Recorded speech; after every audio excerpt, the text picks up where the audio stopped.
good, day to brew, baby? What is up, YouTube? It's your boy, Millsy, back with Hometown Commander, back for another episode of Millsy Brews, the show where I, version 1.0 decklist of the Commander in front of us on my quest to brew the magic world. You know the motto, baby. It's ABB, always be brewing, and that's what we're back to do today. The deck list is going to be down in the description for you below. As well as I'd really appreciate it if you could interact with the video, like, comment, subscribe, consider checking out the links in the description.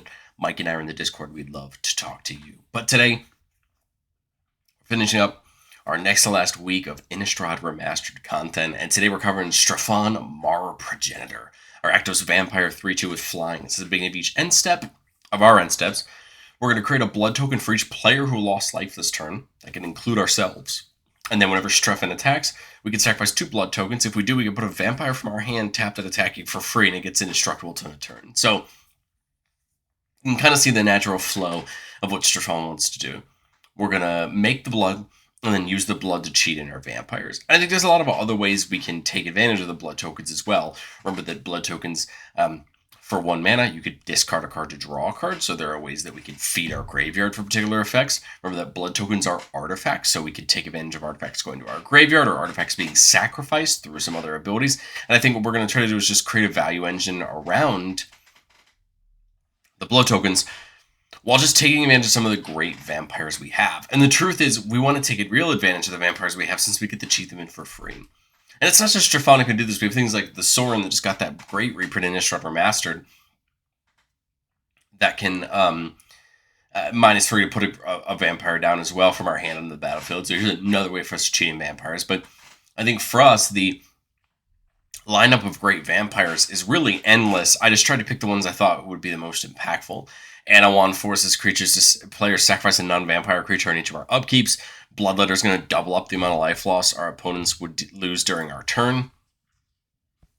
Bloodline Keeper is going to make us vampires. On the backside, it will give a buff and make vampires.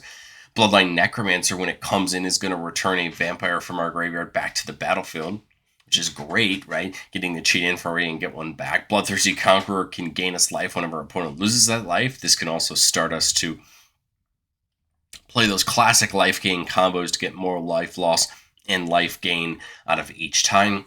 Captivating Vampire buffs all of our vampires and gives us the option to actually gain control of another creature and make it into a vampire. Crossway Troublemakers gives all of our attacking vampires Death Touch and Lifelink. Drana can first strike and put a counter on each other attacking creature.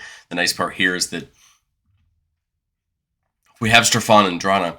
Drana can actually hit first and put a counter on the creature that Strefan brought in, which is nice. Drana last Blood Chief on her attack lets us take a non-legendary vampire and bring it back, which is pretty cool. Malakir Bloodwitch has each opponent lose life equal to the number of vampires we control. We gain life to all the life lost this way, which is very beneficial. Necropolis Regent lets us put counters on a creature we control whenever it deals common damage to a player equal to that damage, growing our vampires, making them real threats. Patron of the Vein comes in and destroys a creature. And whenever a creature your opponent controls dies, you get to exile it and put a counter on each vampire you control, just growing our whole board. Vein Ripper has our opponents target opponent lose life, and we gain life whenever another creature dies, and has a nice ward cost there. And then Zagreus gives all of our creatures Death Touch, and has haste and flying as well to help protect it a little bit. But again, the opportunities here are endless for great vampires, especially big vampires. But the truth is, we want to cheat them in, right? Save that 6 mana on some of these by just getting them in with the blood tokens and taking real advantage of them. But again, we want as many players as possible to lose life in a turn. Now remember that we can lose life in a turn and trigger the bloods. But honestly, we want to at minimum get 3 bloods right every turn. Obviously, we want to get 4 to have more activations of Strefan. But I think the way to look at it is you only need 2 per turn for Strefan. That means the other ones can be used to feed our graveyard or draw more cards. So you have things like Sanctum Seeker. Whenever a vampire we control attacks, each opponent loses one and we gain one. That'll be 3 for the turn with Strefan. Anything with Crypt-like Fragment, when it taps for mana of any color, each player loses a life. I'm sorry, so that'll get 4, right? Because we'll lose a life as well. Sanctum of Stonefangs, everybody's going to lose one and we're going to gain one. Again, getting to 3 for Strefan. And I think that's the thing, is you want to get as many as you can so that you could be using those to churn through your deck, right? Get more cards. And then, use Strefan's ability to cheat in that vampire against your opponents. But where I think the Blood tokens are going to come in real handy is all of the other creatures we have in the deck that care about blood tokens.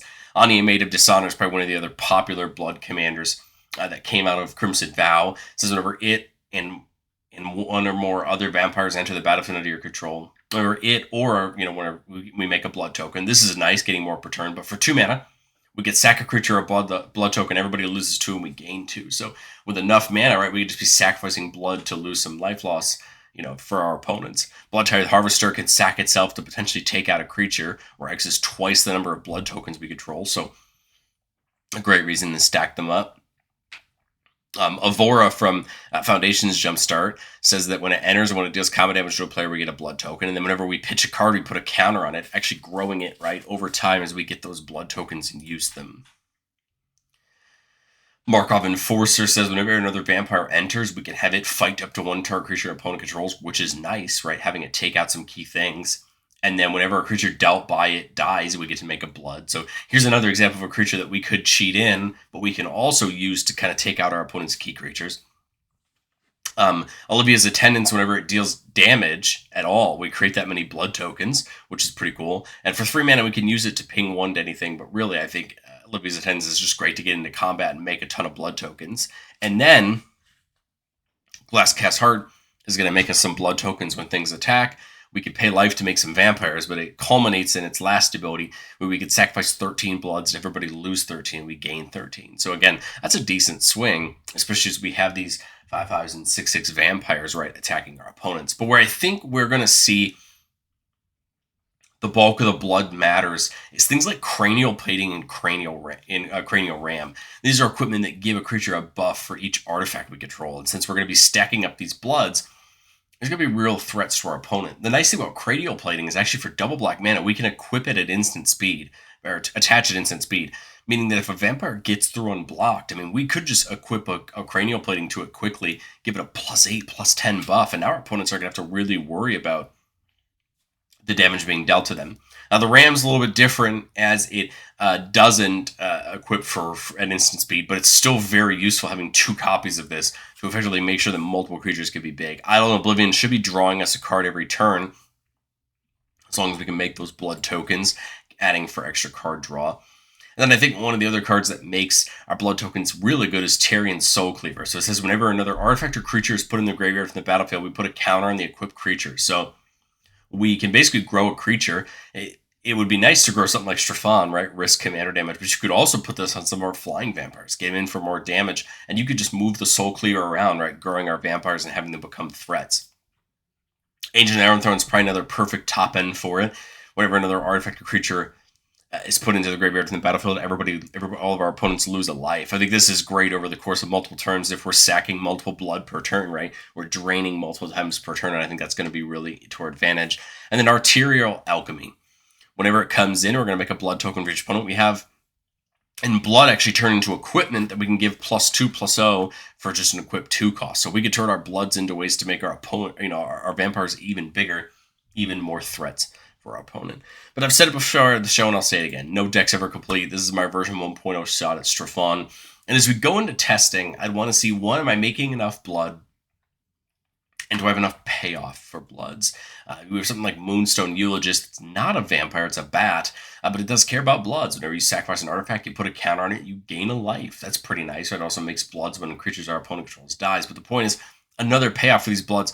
We also aren't playing things like Marionette Master or Marionette Apprentice, but there are other options to damage our opponents whenever our artifacts are sacrificed. Point of discussion is just a way to draw some cards and make a blood token. Do we need more ways to churn through our deck? Are the bloods enough? And then you have something interesting like Transmutation Font. So you can tap it to make a blood, a clue, or a food. And you could sacrifice 3 different artifact tokens with different names to just go get any artifact you want, put it on the battlefield. There are a couple decent artifacts in the deck, and you have Glasscast Heart and things like that. But really, I think you want like Cranial Plating or Cranial Ram or some of those things that really care that way to have a threat on the battlefield. I like the idea of the Transmutation Font. I just think it's a little too expensive, 5 to come down, 3 to use it. So it didn't really make the main deck for me, but I think it's an idea of, are there other ways to pay off our artifacts that are bloods, right? Are there other ways to take advantage of them that we can think about? Or is it just that we need to lean more into the discard and draw with the bloods do so well? So, in testing, those are the things I'm looking at as I'm playing my games. do I have enough way to pay them off, right? And am I using them well enough? On our first playtest, we are keeping a 3-lander with the Bedevil, some removal, Patron of the Vein, Cranial Ram, and Blood Tithe Harvester. So we got a way to make a blood. We've got some removal. We've got a nice vampire to put down. We've got the Cranial Ram for a payoff. So not a bad start. Turn when we can get that Ruins in. Again, we're probably just working our way up to Strefan, right? Being 4 mana. So turn 2, I think I'd probably just play the Harvester. Get the blood token. Now, the nice part about the Cranial Ram is that it actually comes in with a germ attached to it. So we get this germ that's going to be getting bigger as artifacts, come in. And then if that germ dies, right, then we can attach it to somebody else, or we can attach it to somebody else whenever we want to. We kind of get that choice. I think that's what I would do this turn. Just get the germ in. It's a 2-1 right now because we have 2 artifacts.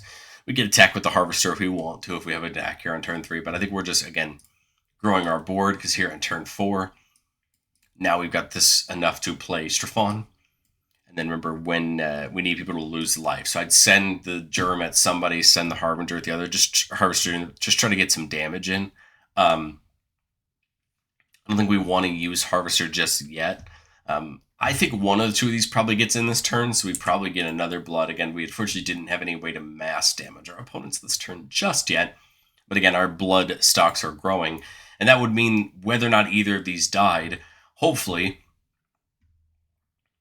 as we go into this turn, we play the Arterial Alchemy, right? Now we've got enough blood. So even if we didn't get the blood, I think the Alchemy gets us there.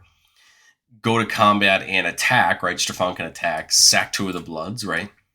And I think I would put maybe Patron of the Vein down. Comes in, destroys something, potentially grows each of our vampires. Right now, Harvester becomes a little more of a threat. And, right, Strefan's already in the air, so it's a threat. Deal some damage this turn. We should get a couple more blood, right? And now you can see our hope is to get more blood every turn so we can turn them into more things. Again, I'll probably put the Vein Ripper down here, so I guess I would just read the bones myself. So scry 2 and then draw 2. I like the Haunted Ridge and I like Drana. Drana's kind of nice to start growing our board, right? And then we lose 2, so that's going to be at least 1, right, this turn. 2 mana left. We missed the land drop, so we can't play Drana this turn. But I think that's okay. We go to attack. We could put Drana in. Drana would actually grow the board, but I actually like the Vein Ripper a little bit better. This is a bigger threat this turn. Again, threatening our opponent. Now, we could have moved the Ram if we wanted to, but the germ would die if we did. But again, now that we have flying threats, right, I'd probably want to move the Ram, right, to Strefan, right? Start making it a threat in the area that's attacking. Again, continually turn over turn, hurting our opponents. So my thought here is move the Ram. Unfortunately, the germ's going to die, but that's okay. So you've got all our attackers here. I'm sure they've gotten buffs because of the Patron of the Vein at this point. We got 4 mana left. I love the idea of something like Predator's Hour. It gives all of our creatures menace. The moment they hit, we get to potentially steal some cards from our opponents. Go to combat, put down Drana this turn, right? To spread more counters. And now, unless somebody wipes the board, we're in a good state.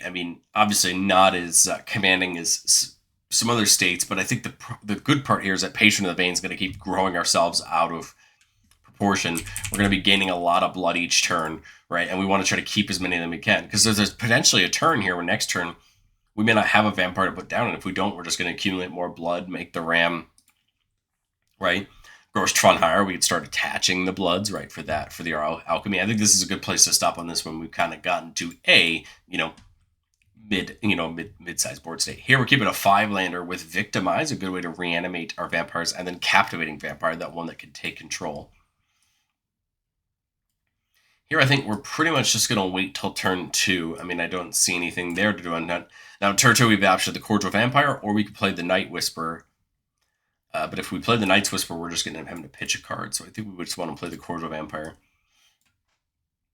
Here on turn 3, we see Stencia, Masquerade, a way to give our attacking creatures first strike, and then put some counters on our creatures when they deal damage.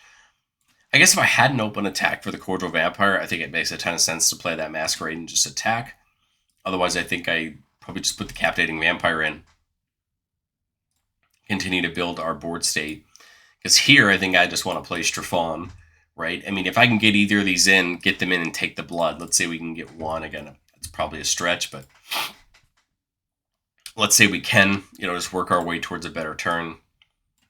Here, turn 5, I like the Masquerade, and I like Grab the Prize. So we could pitch a card. If we pitch anything except a land, we get to deal 2 to each opponent. So we could pitch Night's Whisper if we want to. We would lose ourselves on some draw, but we would get the damage guaranteed bloods this turn, right, to work our way towards cheating things in. We could pitch Drana. If we do that, we could still potentially get it back with something like Victimize. I think, to me, it makes more sense to pitch the Drana, just because then we still have a chance to get it back, and we're going to deal 2 damage to each opponent this turn. So then even if these guys can't attack this turn, or Strefan doesn't have an attack in, we're still getting 3 bloods this turn. I think Strefan probably would have an attack and probably be able to get a counter this turn, but that's neither here nor there. We go into turn 6. Avora is great, right, because now we can start cracking our bloods for value. I think I would just try to draw off the Night's Whisper. Again, that's going to mean at least, right, 1 blood token this turn because we lost life. Right, so that's great. And then Livia's Wrath, a great one-sided board away before Vampires. I've got 4 mana left. Again, the Stencia's Masquerade, right, really helping out with first strike on our creatures when we're attacking. I could leave up removal with, like, Terminate. I'm thinking like Avora, leave up the Terminate. Go to attack. I don't have any vampires to put down, but I'm sure we're probably getting in for a damage or 2, right, this turn. Right, and remember, if something dies, Cordial Vampire is going to give tokens each of our, or counters each of our vampires. I'm sure Cordial Vampire might have been able to get in over the last turn or 2, especially with the Masquerade giving first strike. Go to our next turn. Now we finally have, right, something to to put down. I think I would, we could crack a blood to start growing Avora, right? So craft the blood. I think I can get rid of the Glass Has Heart. Put that there, draw a card. Again, just try to get into more value. Again, we could also pitch a creature, right, and have something for the Victimize. But I think now this turn, we sack the 2 bloods to get Anawan in. Now that starts putting some threats to our opponents. We still have that, we still have that Terminate up.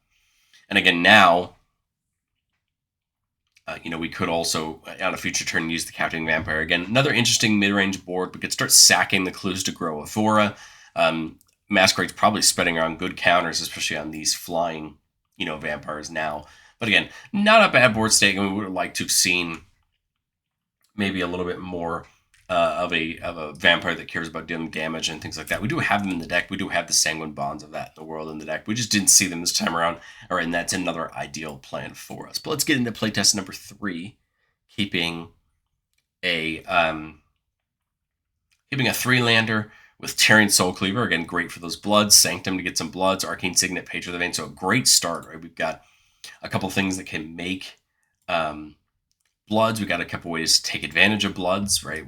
This is good. Here we can get Arcane Signet down. I guess there's the argument to get Sanctum down this turn, but then we can't take advantage of it next turn, right? Because if I do it here now, and I play Strefan, right, playing Sanctum would miss out next turn. But I think that's okay, because now this turn I've got 5 mana. I could go like Bloodletter plus the Soul Cleaver. I could do Soul Cleaver, Equip, and Sanctum, right? So on a future turn, we could be hurting our opponents, but I think we get at least, right, 1 blood this turn since it's in the air and it's be able to attack. So then on this turn, right, we're 1 blood away from being able to do his tricks, right? The Stonefangs will make them at the end of this turn, right? So we're a little bit off, but that's okay. 5 mana here. I mean, we could do the Sanctum Seeker to really get more damage in. We could do the Bloodletter to make the damage on the Sanctum worse on future turns. I think I'd probably just get the Bloodletter down here. Attack with Strefan again, and now we're getting 3 this turn because of that Stonefangs, right? Now on this turn, right, now we have enough to cheat something in. We've got some interesting options. You've got the Patron, Queensbay Paladin can be getting things back from our graveyard. I think I'm going for the Patron this turn. So I think I would get the Sanctum Seeker down, because then when we're attacked, right, our opponents are actually losing 2 because of Bloodletter.